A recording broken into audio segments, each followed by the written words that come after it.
राजा त्रिशंकु के पुत्र हुए, अयोध्या में राज करते हैं और उनके पुत्र नाम हुआ हरिश्चंद्र।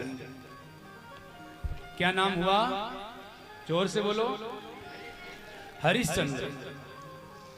धर्म पक्षिण ऊचु हरिश्चंद्रे तिराजर्षि आसी त्रेता युगे पुरा धर्मात्मा पृथ्वीपालः प्रोल्लसत् कीर्तिरुत्तमः।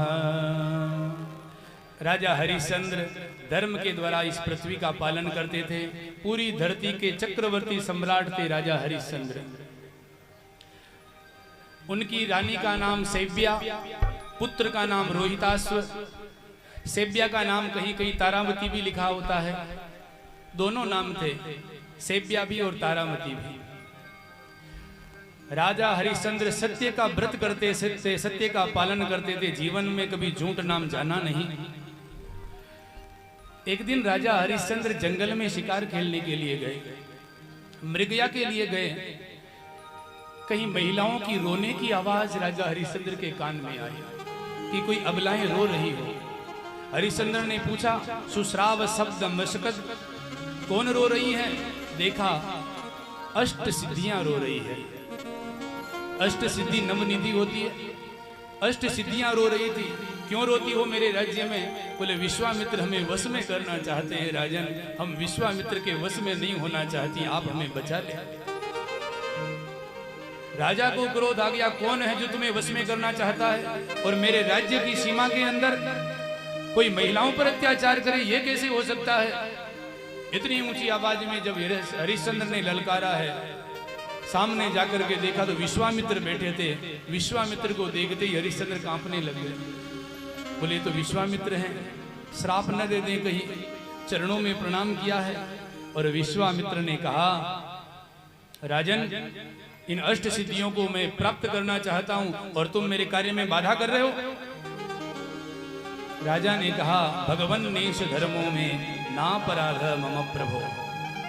हे विश्वामित्र, हे गुरुदेव, ये एक राजा का धर्म है कि राजा के राज्य में यदि कोई भी दुखी है तो राजा उसके दुख को दूर करें।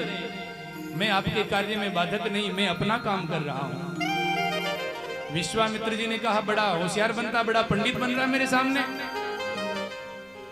और यदि बड़ा पंडित बनता है तो मेरे 3 प्रश्नों का उत्तर दे। हाथ जोड़ करके खड़े हो गए महाराज हरिश्चंद्र। विश्वामित्र ने पहला प्रश्न पूछा है, दातव्यम कस्य, बता दान किसे देना चाहिए। दूसरा प्रश्न पूछा है, किसकी रक्षा करें, साथ में राजा युद्ध करें। तीनों प्रश्नों का उत्तर हरिश्चंद्र ने सही सही दे दिया। विश्वामित्र ने कहा कि राजन, तूने कहा है कि जो ब्राह्मण वेद पाठ करता है, जो ब्राह्मण वेद के अनुसार जीवन जीता है, उस ब्राह्मण को दान देना चाहिए। मैं भी ब्राह्मण हूं, क्या तुम मुझे दान दोगे? हरिश्चंद्र ने कहा कि गुरुदेव, ताम सभूतपामुत्पताम सभूतपामुत्पत्तनम राज्यम च सकलम धीर रथारजास्व संकुलम ससागराम महिमेताम। ये पूरी धरती पर तेरा राज्य है और जितना ये तेरा राज्य है, ये पूरा राज्य समुद्र सहित और सकलम धीरा रथ गज अश्व, इस धरती पर जितना जो कुछ है और जहां तक तेरा राज्य है, वो सारा राज्य मुझे चाहिए। और इसके साथ ही राजसूय दक्षिण यज्ञ की दक्षिणा चाहिए। और इस राज्य में तुझे केवल तेरे अलावा 2 चीज और मिल सकती है। क्या? बोले विना भार्यांच पुत्रंच शरीरंच तवा नघ। एक तो तेरी पत्नी और एक तेरा पुत्र रोहितास, ये 2 तेरे साथ में रहेंगे, बाकी सब कुछ तुझे यहीं छोड़ना है। तो क्या तू मुझे ये दान देगा? हरिश्चंद्र ने प्रसन्न होकर के कहा कि गुरुदेव, दान देगा क्या होता है, जैसे ही आपने मांगा ये सब आपका हो गया है। राजा हरिश्चंद्र मन में दुखी नहीं हुए, मन में ये नहीं आया कि मेरा राज्य चला गया। राजा हरिश्चंद्र ने कहा कि गुरुदेव ये सब आपका हो गया है। विश्वामित्र ने कहा कि राजन, यदि सब मेरा हो गया है तो ये तेरे माथे पर सोने का मुकुट है, उतार इसे। ये राजशाही महंगे महंगे कपड़े उतारो और वलकल वस्त्र धारण करो। तरुवरकल मावध्य सह पत्निया सुतेन च।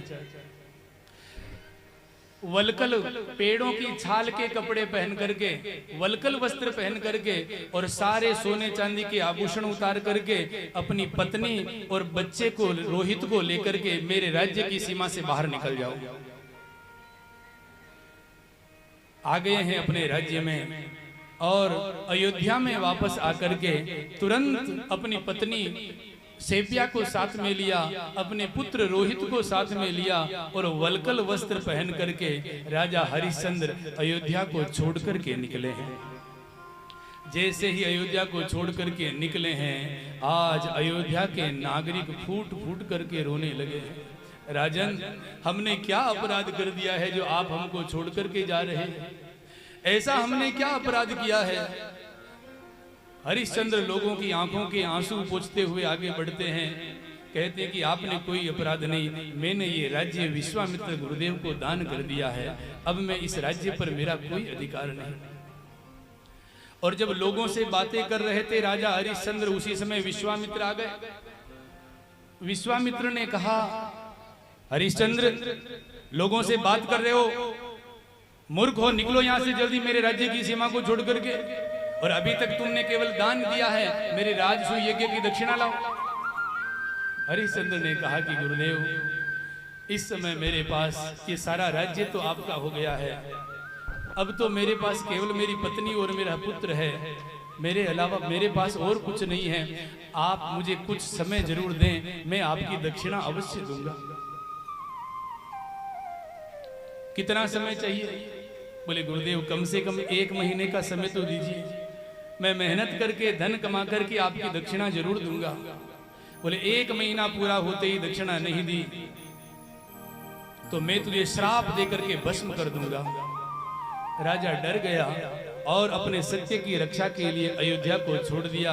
अयोध्या के नर नारी रोते रह गए। अपनी पत्नी को, सेव्या को साथ में लिया, रोहित को लिया, पैदल निकल पड़े हैं। अयोध्या के लोग जाते हुए राजा रानी को देख रहे हैं और रो रहे हैं कि जो रानी कभी महलों से नीचे उतर करके बाहर नहीं आई, आज वो नंगे पैर चल रही है। सब अयोध्या के नर नारी रो रहे हैं राजा रानी को जाता हुआ देख करके। अब रानी को कभी पैदल चलने का अवसर नहीं मिला, आज रानी पैदल चल रही है, मूर्छित हो जाती है, फिर चलती है, फिर मूर्छित हो जाती है, फिर नीचे गिर पड़ती है, राजा फिर उठाता है, रोहित फिर उठाता है, माँ खड़े हो जाओ। 5 साल का बेटा रोहित है। और जब रानी चल नहीं पाती है तो उसी समय विश्वामित्र हाथ में लकड़ी का डंडा लेकर के आते हैं। सहसा काष्ठदंडेन ताड़यामास कौशिकः। विश्वामित्र हाथ में लकड़ी का डंडा लेकर के आए और पीछे से जो रानी चल नहीं रही थी और जो रोहित बार बार नीचे बैठ जाता था कि पिताजी मैं चल नहीं पा रहा हूँ, हाथ में लकड़ी का डंडा लेकर के विश्वामित्र आए और पीछे से तारामती रानी के पीठ में डंडे से मारने लगे। रोहित को डंडे से मारने लगे, 5 साल के बच्चे को। और जब पत्नी और बच्चे को मारता हुआ देखा, हरिश्चंद्र ने, गुरुदेव थे क्या कहें, कुछ नहीं कहा। एक दान देकर के इतना बड़ा क्या कर दिया मैंने, मेरे बच्चे और मेरी पत्नी मार खा रहे हैं और मैं कुछ नहीं कर पा रहा हूँ। जो रानी, जिस रानी की सेवा में हजारों दास दासियां रहती थी, वो आज लकड़ी के डंडे खा रही है। मूर्छित होते हैं, कभी वापस खड़े होते हैं और बढ़ते बढ़ते विचार किया कि कहाँ जाएं। पूरा राज्य तो मैंने दे दिया है, अब कहाँ जाऊं, सागर भी दे दिया है, समुद्र में भी जाऊं तो सागर भी तो दे दिया, अब कहाँ जाएं। तो हरिश्चंद्र ने विचार किया, पूरी धरती दान कर दी है, लेकिन जो काशी है वो काशी इस धरती पर नहीं आती है, इस भारतवर्ष में नहीं आती है, क्योंकि काशी तो भगवान शिव के त्रिशूल के ऊपर विराजमान है। काशी का राजा कोई नहीं हो सकता, काशी का राजा तो केवल विश्वनाथ हो सकते हैं, इसलिए काशी में जाना चाहिए। और चलते चलते पैदल चलते चलते 1 महीने तक कुछ नहीं खाया राजा रानी और रोहित ने, क्योंकि खाएं क्या, खाने के लिए तो मना हो रखा है, क्योंकि जितना राज्य है सब तो विश्वामित्र को दे दिया है, विश्वामित्र के राज्य से कुछ नहीं खाना है।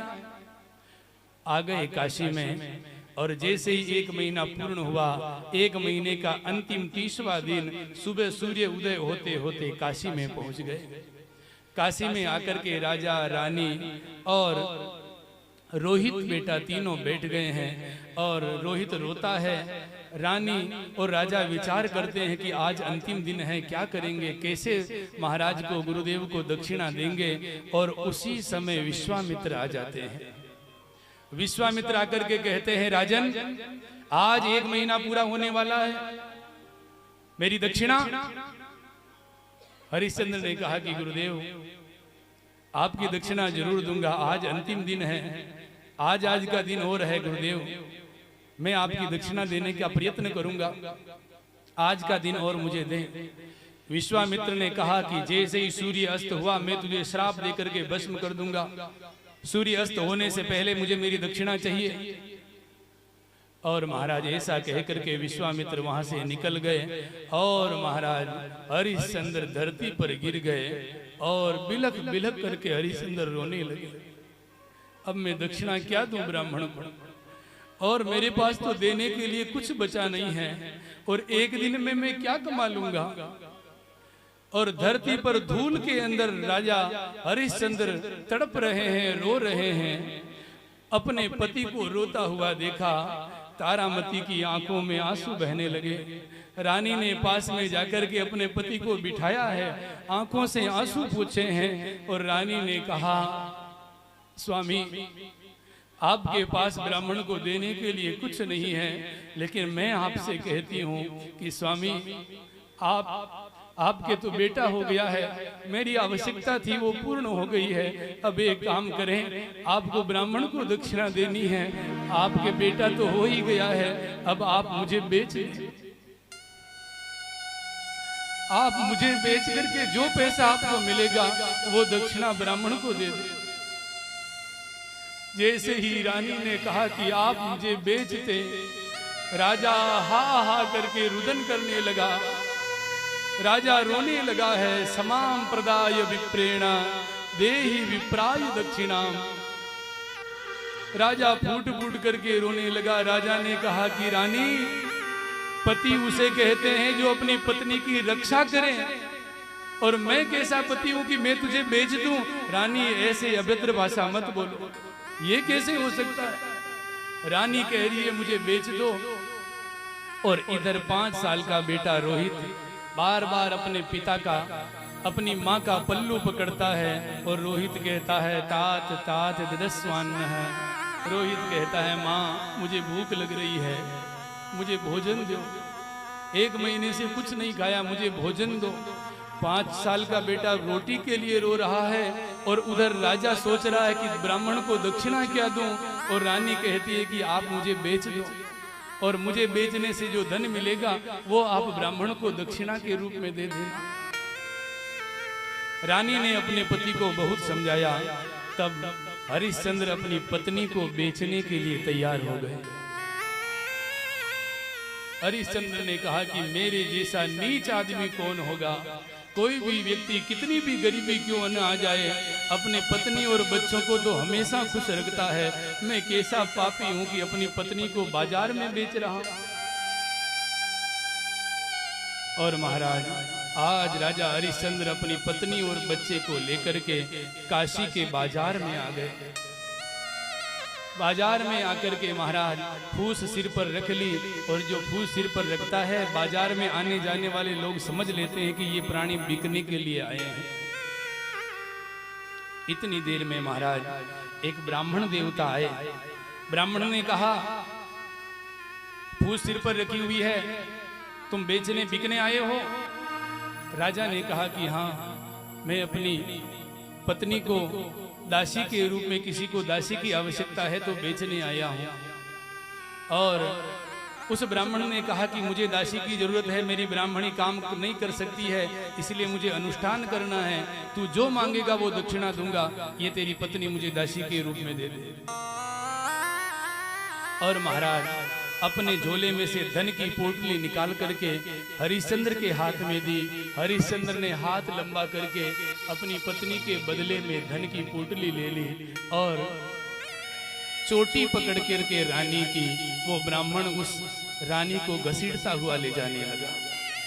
काशी के बाजार में राजा हरिश्चंद्र ने देखा कि जो रानी कभी महलों से नीचे नहीं उतरती थी, आज उस रानी की चोटी पकड़ करके कोई खींच करके ले जा रहा है। और जब रानी को खींचता हुआ ब्राह्मण ले जाने लगा, 5 साल का बेटा रोहित दौड़ता हुआ गया, माँ का पल्लू पकड़ लिया। माँ माँ तू कहाँ जा रही है? तू मुझे छोड़ करके कहाँ जा रही है? रानी ने रोते हुए ब्राह्मण को कहा, मालिक मैं तो आपके साथ आ ही रही हूँ, मेरा 5 साल का बेटा, मुझे एक बार तो मिल लेने दो। और रोहित को अपने गले लगा करके रानी खूब रोई है और कहा, बेटा अब मैं जा रही हूँ, तू अपने पिताजी के पास चला जा। बोले, नहीं माँ, मैं तेरे साथ रहूंगा। रानी ने कहा, मालिक आपने मुझे तो खरीद ही लिया है, मेरे इस बालक को भी खरीद ले, ये आपके लिए कुछ सेवा करेगा। और बालक के लिए भी उस ब्राह्मण ने राजा हरिश्चंद्र को दे दिया धन, और हरिश्चंद्र ने अपनी पत्नी और अपने रोहित बेटे को, राजकुमार को ब्राह्मण के हाथों बेच दिया है। विश्वामित्र आ गए, राजन मेरी दक्षिणा, जो दक्षिणा मिली थी वो दक्षिणा दे दी है आज विश्वामित्र को। विश्वामित्र ने कहा, ये तो आधी दक्षिणा हुई। बोले, गुरुदेव मैं अपने को भी बेचने के प्रयत्न कर रहा हूं, तुम थोड़ी देर और को। बोले, अब तो केवल 4था दिन बचा है, जैसे ही सूर्य अस्त हुआ मैं तुझे श्राप दे दूंगा, मेरी दक्षिणा पूरी नहीं आई तो। और महाराज इतनी देर में एक चांडाल वेशधारी आया है, शूद्र चांडाल वेशधारी आया है, और जो काशी के श्मशान घाट में लाशों को जलाने का काम करता है, और जो लाशें जलने आती हैं उनका टैक्स लेता है, वो आ गया है। और उस चांडाल ने, प्रवीर नाम करके चांडाल ने कहा कि तुम मेरा काम अच्छा कर सकते हो, मांगो, तुम्हारी क्या मोल है, क्या मूल्य है तुम्हारा? बोले, मुझे कुछ नहीं चाहिए, इन विश्वामित्र गुरुदेव को जो दक्षिणा चाहिए इनको दे दो, फिर आप जहां ले जाओ। जो विश्वामित्र की दक्षिणा बची थी, सारी दक्षिणा विश्वामित्र को दे दी गई। और महाराज आज राजा हरिश्चंद्र चांडाल के साथ जा रहे हैं।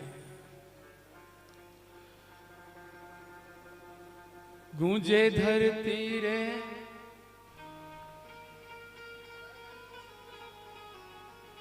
चारों धाम रे, हरिश्चंद्र राजा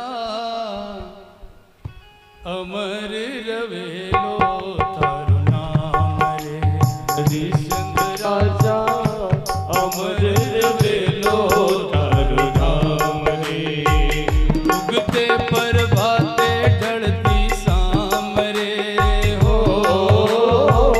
उगते प्रभाते ढलती शाम रे। हरिश्चंद्र राजा अमर रवेलो थारू नाम रे। हरिश्चंद्र राजा अमर रवेलो थारू नाम रे।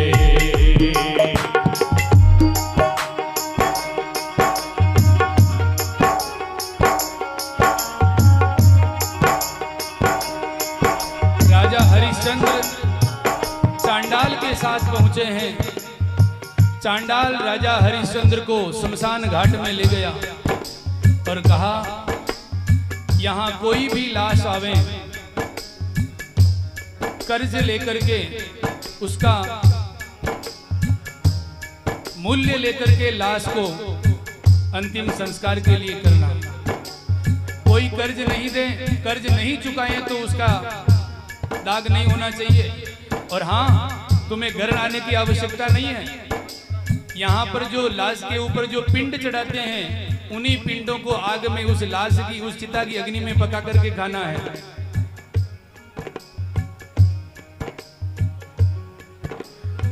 सतरे पथ बिक गयो सिमरत सत पर बिक गई महारानी। सतरे पथ बिक गयो सिमरत सत पे बिक गई महारानी।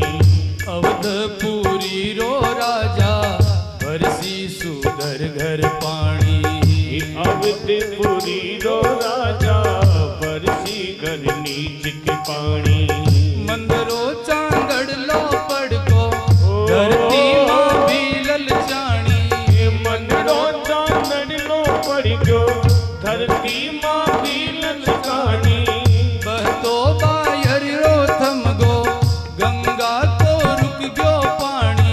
अरे बहतो बायर रो थम गयो गंगा को रुक गयो पानी। कर दीनो भूपत सब नीलाम रे हो। कर दियो भूपत सब नीलाम रे। हरिश्चंद्र राजा अमर रवेलो तारो नाम रे। हरिश्चंद्र राजा अमर रवेलो तारो नाम रे। मुझे धरती रे चारों धाम रे हो। मुझे धरती रे चारों धाम रे। हरिश्चंद्र राजा अमर रवेलो तारो नाम रे। हरिश्चंद्र राजा अमर रवेलो तारो नाम रे।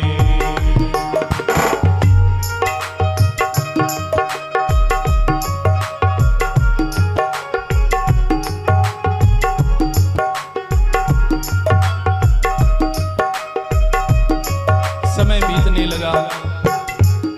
राजा हरिश्चंद्र शमशान घाट में आ गए।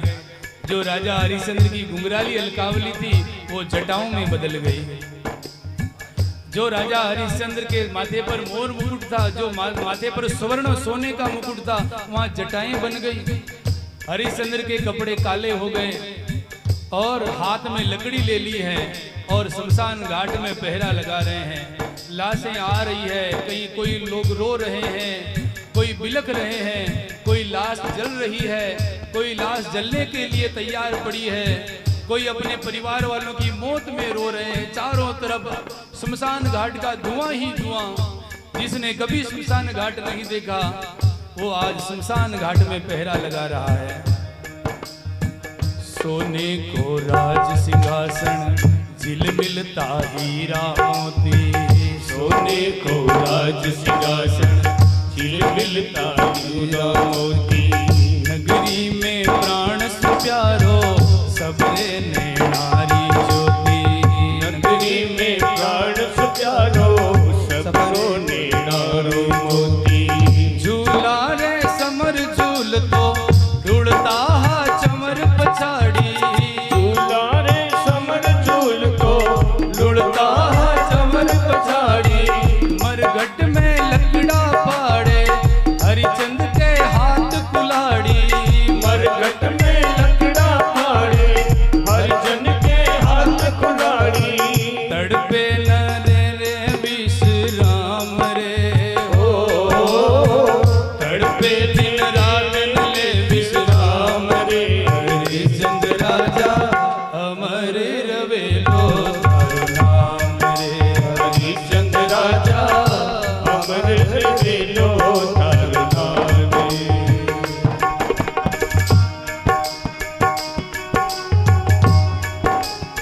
सोने के सिंहासन पर जो बैठता था, जहां पर चारों तरफ चमर ढुलाए जाते थे जिस राजा के, आज वो शमशान घाट में लकड़ियां फाड़ रहा है।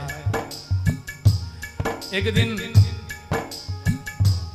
लकड़ी फाड़ने के लिए, लकड़ियां लेने के लिए राजा हरिश्चंद्र आगे बढ़ा तो देखा गंगा के किनारे एक कोई युवती आवाज लगा रही है कि मुझे मेरा घड़ा उठा करके मेरे सिर पर रख दो। और आवाज सुनी कि ये आवाज तो कुछ जानी पहचानी लग रही है। मुझे कोई घड़ा उठा करके मेरे सिर पर रख दो, नहीं तो मुझे ब्राह्मण बहुत मारेगा, अनुष्ठान का समय हो रहा है। और जानी पहचानी आवाज सुनी राजा हरिश्चंद्र ने कि ये आवाज तो पहले कहीं मैंने सुनी हुई है। और जैसे ही उस युवती के पास राजा हरिश्चंद्र पहुंचे हैं, एक दिन गंगा के तीरे मिल गया तो बिछड़िया प्राणी। एक दिन गंगा के तीरे मिल गया तो बिछड़िया प्राणी। घड़ लो ऊंचा दे माने बोली तारामती रानी। घड़ लो ऊंचा दे माने बोली तारामती रानी। सेंधी सी वाणी सुनकर संभळ्यो सतवादी दानी। सेंधी सी वाणी सुनकर संभळ्यो सतवादी दानी। पण अपनो धर्म निभावण कर दीवो आना कानी। पर अपनो धर्म निभावण कर दीवो आना कानी। आवाज लगाई कि मेरा घड़ा उठा करके सिर पर रख दो। आवाज सुनी राजा हरिश्चंद्र ने कि ये तो कोई सेंधी सी आवाज है, जान पहचान की आवाज है। ऐसी आवाज तो मैंने पहले कहीं सुनी हुई है। जैसे ही हरिश्चंद्र पास में आए, देखा कि ये तो मेरी रानी तारामती है, ये तो सेपिया है। और सेपिया ने भी पहचान लिया, ये तो मेरे स्वामी है। स्वामी, ये क्या हालत बना रखी आपने? जो घुंघराली उल्कावली थी, आपकी जटाएं बन गई। अपने स्वामी के भेष को देख करके तारामती फूट फूट करके रोने लगी। राजा ने कहा, रानी, विधाता को यही मंजूर है। और आज तारामती ने कहा, स्वामी, ये घड़ा मेरे से उठ नहीं रहा है, उठा करके मेरे सिर पर रख दो। हरिश्चंद्र ने कहा, रानी, इस समय तो ब्राह्मण के घर की दासी है और मैं मेहतर के घर का, मैं अछूत हो गया हूँ। ये घड़ा मैं तेरे सिर पर नहीं रख सकता, मेरा धर्म नष्ट हो जाएगा। रह गया मनड़े ने दोन्यों काम रे। रह गया मनड़े ने दोन्यों काम रे। हरिश्चंद्र राजा अमर रवेलो तारो नाम रे। हरिश्चंद्र राजा अमर रवेलो तारो नाम रे।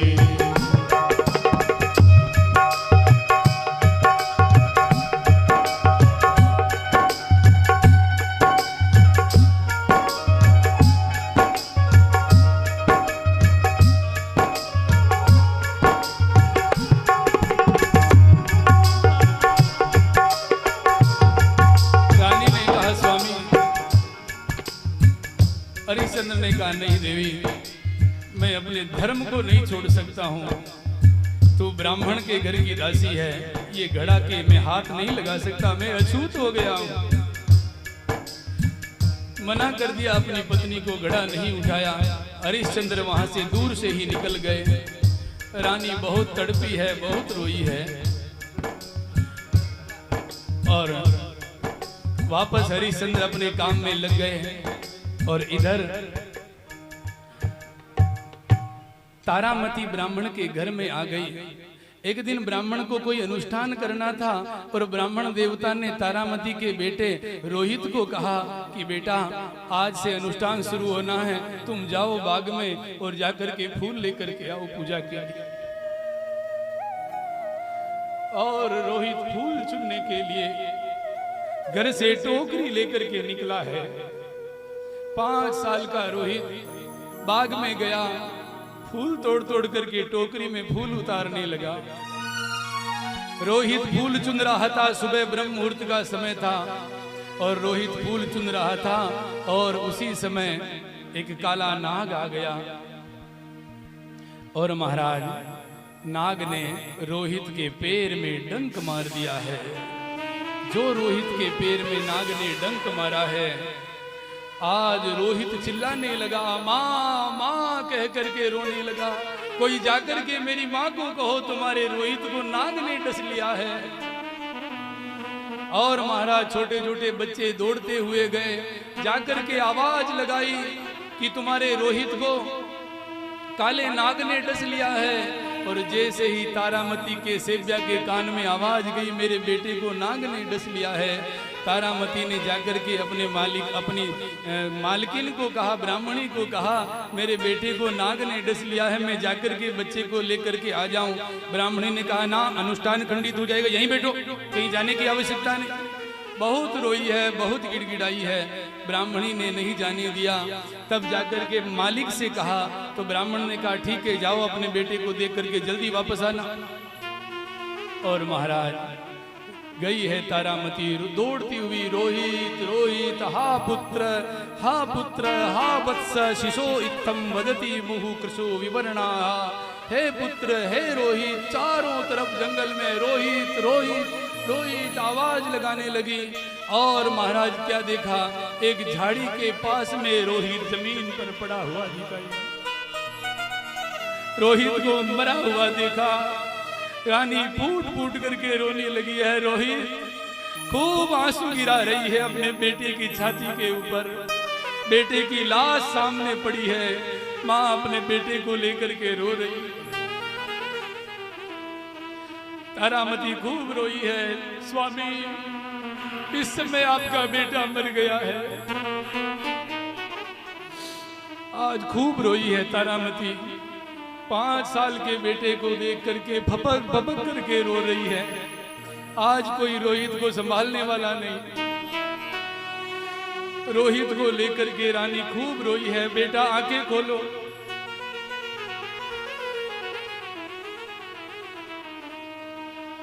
आज रोहित को सामने मरा हुआ देखा। रानी को कौन ढांढस बंधाए, कोई आदमी हो कोई पुरुष हो, महिलाओं का हृदय तो वैसे ही कोमल होता है। और बेटे की लाश कोई मां देख ले उसके ऊपर क्या बीतती है।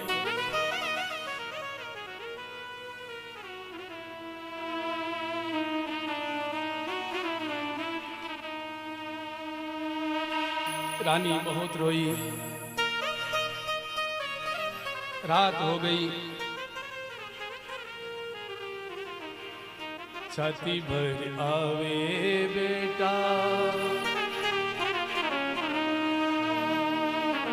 तारामती रानी रोवे, तारामती रानी रोवे। कुंवर रोहिदास ने छाती भर आवे बेटा, देखो तारी लाश। छाती भर आवे बेटा, देखो तारी लाश। फूल जो तोड़न गयो बेटा बाग में, डस गयो कालो बेरी गोरे गोरे हाथ में। हो फूल तोड़ने बेटा गयो तू बाग में, दश गयो कालो बेरी अंधियारी रात में। जुल्म कियो रे बेरी, जुल्म कियो रे बेरी, कालिया जुलागनी छाती भर आवे बेटा। आज रानी रो रही है, लेकिन करे क्या, अपने हृदय को कठोर किया, अपने बेटे की लाश को लिया है। और लाश को लेकर के रानी शमशान घाट में आई है। उधर शमशान घाट में राजा हरिश्चंद्र पहरा लगा रहे हैं। और राजा हरिश्चंद्र को शमशान घाट में नौकरी करते करते 12 महीने बीत गए। 12 महीने तक शमशान घाट में राजा हरिश्चंद्र नौकरी कर रहे हैं। और शमशान घाट में जो पिंडदान लोग करते हैं, उन्हीं पिंडों को अग्नि पर, चिता की आग पर सेक करके उसी का भोजन कर रहे हैं। राजा हरिश्चंद्र आज उनको देख करके कोई नहीं कह सकता है कि ये राजा होते थे। जो अयोध्या के सम्राट थे, पूरी धरती के चक्रवर्ती सम्राट थे, आज चांडाल का वेश हो गया है। जैसे कोई शूद्र कोई चांडाल हो, ऐसा रूप हो गया है।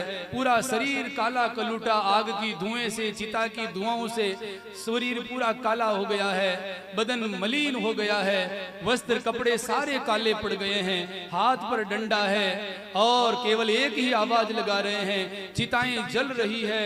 और कोई लोग रो रहे हैं, कोई अपने परिवार के लोगों को मरा हुआ देख करके तड़प रहे हैं, कोई बिलक रहे हैं। रात का समय हो गया है और रात में भी हरिश्चंद्र पहरा लगा रहे हैं कि बिना कर्ज दिए, बिना कर्ज मोल चुकाए कोई भी दाग न करे। और उसी समय रानी तारामती अपने बेटे रोहित की लाश को लेकर के राजा हरिश्चंद्र के शमशान घाट में पहुंची।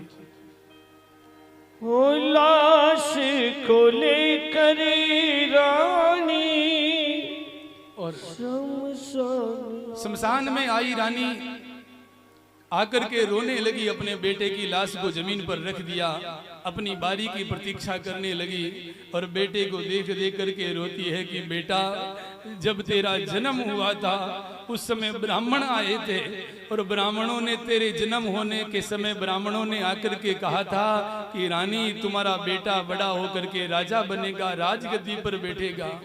लेकिन बेटा ये क्या खेल हो गया, न तो तू राजा बना न राजगद्दी पर बैठा, आज मरा हुआ पड़ा है और पिता ने पता नहीं इस समय तेरे पिता कहाँ होंगे। बेटा रोहित, बेटा रोहित, बेटा रोहित। और बेटा रोहित, बेटा रोहित जब कहने लगी है रानी, आवाज हरिश्चंद्र के कान में पहुंची। हरिश्चंद्र ने सुना कि अरे ये रोहित नाम, ये तो मेरे बेटे का नाम है। पर हरिश्चंद्र ने सोचा कि रोहित नाम के और भी तो कोई हो सकते हैं, जरूरी नहीं कि रोहित हमारा ही बेटा हो। लेकिन पास में आए हैं और जैसे ही रानी के ऊपर नजर पड़ी है, हरिश्चंद्र रानी को पहचान गए हैं और अपने बेटे को पहचाना हरिश्चंद्र ने, और हरिश्चंद्र अपने बेटे की लाश को देख करके रोने लगे हैं और खूब रोए।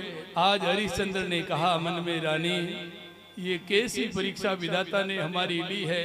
राज्य गया सो गया, कोई बात नहीं, राज्य नहीं भी होगा कोई बात नहीं, लेकिन हमारा बेटा चला गया। आज बेटे के बिना हम कैसे जीवित रहेंगे। रानी आज इस पे रोहित के साथ मैं भी आग में जल जाऊंगा, मुझे अब जिंदा नहीं रहना। मुझे शमशान घाट की नौकरी भी करनी पड़ी, मुझे कोई दिक्कत नहीं थी, मैं शमशान में नौकरी कर रहा था, मुझे ठीक था। मैंने तुझे बेच दिया, बेटे को बेच दिया, मैं बिक गया। जिंदे तो थे कम से कम, आज तो बेटा भी चला गया, अब मुझे जिंदा नहीं रहना है। रानी ने राजा की आंखों के आंसू पोंछे हैं, स्वामी रोना बंद करो, अब ये रोहित है और इस रोहित का अंतिम संस्कार करना है, इसलिए इसके संस्कार के लिए चिता की तैयारी करो। लेकिन राजा हरिश्चंद्र ने कहा कि रानी चिता की तैयारी तो मैं कर दूंगा, लेकिन बिना कर्ज के मैं चिता में अंतिम संस्कार नहीं होने दूंगा। कुछ देने को है तुम्हारे पास? रानी रोने लगी, स्वामी ये तो आपका बेटा है, मेरे पास क्या है, क्या दूं मैं आपको? हरिश्चंद्र ने कहा मैं अपने मालिक के साथ गद्दारी नहीं कर सकता, मैं धर्म के ऊपर चलने वाला हूं, मैं सत्य पर चलने वाला हूं। तेरे पास कुछ देने को हो तो मैं अंतिम संस्कार करने दूंगा, नहीं तो अपने बेटे को ले जाओ वापस।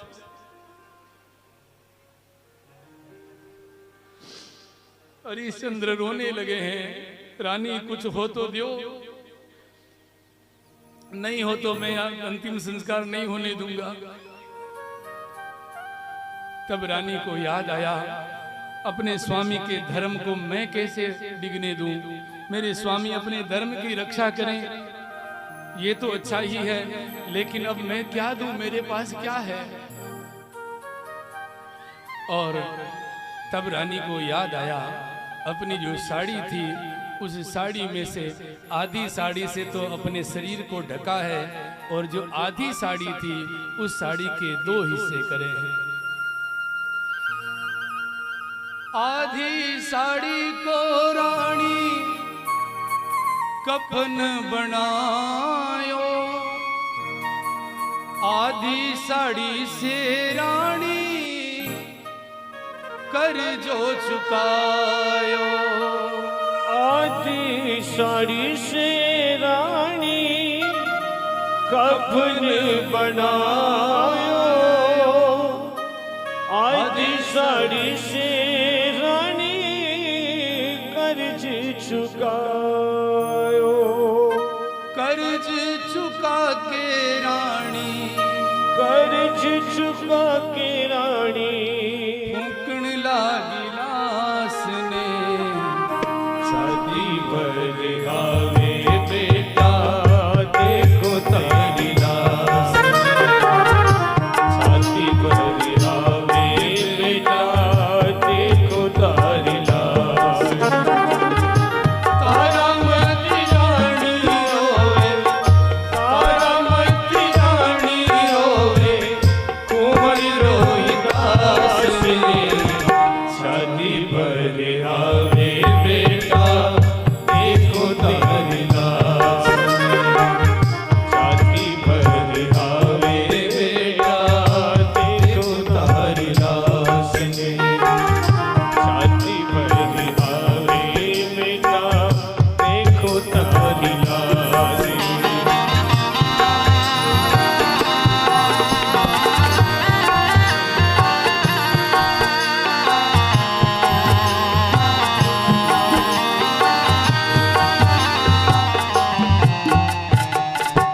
अपनी साड़ी का आधी साड़ी से तो कफन और आधी साड़ी से राजा को दिया। राजन ये तुम अपना कर्जा लो और फिर इसका संस्कार करो। जब हरिश्चंद्र ने जब वो टैक्स ले लिया है, रानी से कर ले लिया है, तब चिता की तैयारी करी है। और हरिश्चंद्र ने कहा रानी अब मैं भी रोहित के साथ ही चिता में चढ़ूंगा। तो रानी ने कहा आप चिता में चढ़ रहे तो मैं जीवित बच करके क्या करूंगी, मुझे भी आपके साथ ही स्वाहा होना है।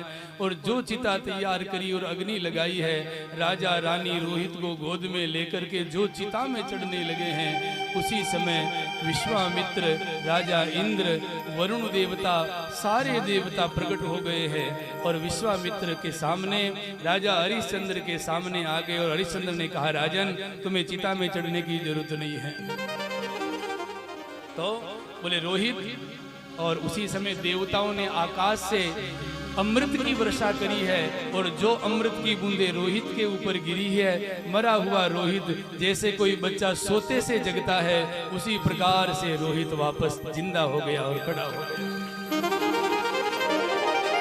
रानी बड़ी प्रसन्न हो गई। और राजा का जो शरीर काला कलूटा और मलिन हो चुका था, वो देवताओं की कृपा दृष्टि से पुनः राजसी वस्त्र हो गए राजा के।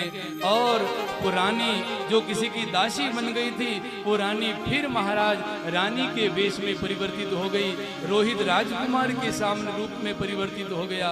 और विश्वामित्र ने कहा कि राजन मैंने तुम्हारी परीक्षा ली थी, और परीक्षा मैंने इसीलिए ली थी कि राजा हरिश्चंद्र का जो सत्य का जो तेज था, वो इतना तेज हो गया कि पूरी धरती को लांग करके स्वर्ग लोक तक राजा हरिश्चंद्र की महिमा पहुंच गई कि इस समय सबसे बड़ा सत्यवादी अयोध्या का राजा हरिश्चंद्र है। तो सारे देवताओं की मीटिंग हुई और देवताओं ने कहा कि हरिश्चंद्र जैसा सत्यवादी कोई नहीं, परीक्षा होनी चाहिए, कौन लेगा परीक्षा। विश्वामित्र ने कहा मैं जाऊंगा। और विश्वामित्र ने कहा मैंने तुम्हारी परीक्षा ली है और काला नाग और कोई नहीं, और मैं ही काला नाग बन करके आया और तुम्हारे बेटे को डस गया था। और ये जो चांडाल के घर में जो तुम नौकरी कर रहे हो, ये चांडाल और कोई नहीं। धर्मराज ने कहा मैं ही चांडाल का रूप बन करके आया था, तुम्हारी परीक्षा ले रहा था। और सारे देवताओं ने और राजा इंद्र ने, सब ने हरिश्चंद्र को कहा कि राजन तुम परीक्षा में सफल हुए हैं, मांगो तुम्हें क्या वरदान चाहिए, जो वरदान मांगोगे आज मिलेगा। हरिश्चंद्र की आंखों में आंसू आ गए। रानी और राजा ने हाथ जोड़ करके रोते हुए कहा विश्वामित्र से कि स्वामी गुरुदेव मुझे और कोई वरदान नहीं, बस एक ही वरदान चाहिए कि जो परीक्षा आपने मेरी ली है, आज के बाद ऐसी परीक्षा किसी दूसरे की मत लेना।